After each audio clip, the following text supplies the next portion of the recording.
kalabasa o squash or pumpkin ay isa sa uri ng gulay na mayaman sa bitamina, mineral at antioxidant na makakatulong sa pagpapalakas ng ating kalusugan.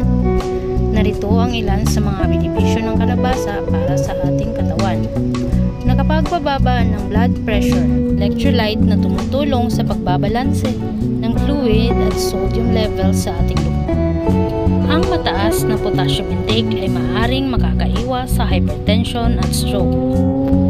Nakapagpabuti ng immune system.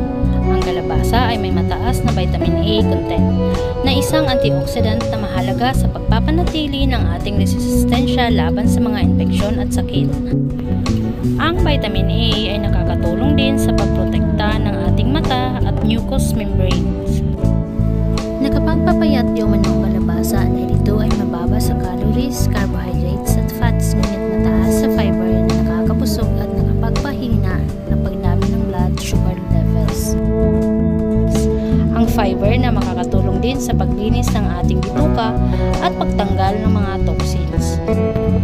Nakapagpapaganda rin ng balat ang kalabasa dahil ito ay may beta-carotene na isang pigment na nagbibigay ng kulay dilaw o orange sa gulay. Ang beta-carotene ay isang precursor ng vitamin E na nakakatulong sa pag-produce ng collagen, ang protein na responsible sa pagpapanatili ng elasticity at firmness ng ating balat. May calcium at magnesium at vitamin K rin na makukuhang nutrisyon sa kalabasa.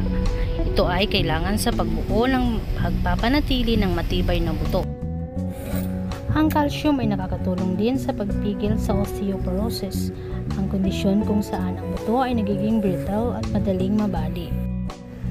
Nakapagpapahaba di umano ng buhay ang kalabasa dahil ito ay may phytochemicals, may anti-inflammatory at anti-cancer properties.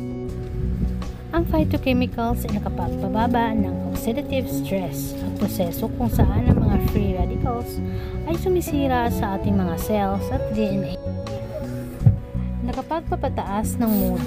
Ang kalabasa ay may tryptophan na isang amino acid na ginagamit ng ating utak para gumawa ng serotonin, ang neurotransmitter na nagbibigay ng pakiramdam ng happiness at relaxation.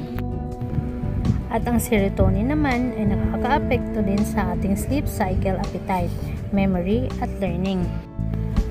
At nakakapagbawas ng cholesterol. Ang kalabasa ay may phytosterol na ang compound na katulad ng structure ng cholesterol sa ating dugo.